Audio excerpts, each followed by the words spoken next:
হযরত আনাস রাদিয়াল্লাহু তাআলা আনহু হতে বর্ণিত, নবী সাল্লাল্লাহু আলাইহি সাল্লাম বলেছেন, তিনটি গুণ যার মধ্যে রয়েছে সে ঈমানের স্বাদ আস্বাদন করতে পারে। ১ নাম্বার, আল্লাহ ও তার রাসূল তার নিকট অন্য সকল কিছু হতে অধিক প্রিয় হওয়া। ২ নম্বরে বলা হয়েছে কাউকে একমাত্র আল্লাহর জন্যই ভালোবাসা। এবং ৩ নম্বরে বলা হয়েছে কুফরিতে প্রত্যাবর্তনকে আগুনে নিক্ষিপ্ত হবার মতো অপছন্দ করা।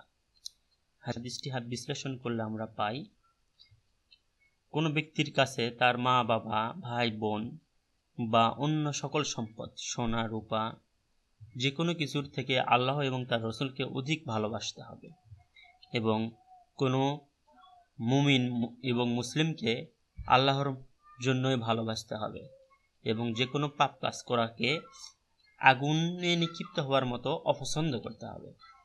আগুনকে যেমন আমরা ভয় পাই, আগুন থেকে নিজেদেরকে বাঁচিয়ে রাখার জন্য যেমন চেষ্টা করি, তেমনি যে কোনো কুফরি কাজ, খারাপ কাজ থেকে নিজেকে বাঁচানোর চেষ্টা করতে হবে।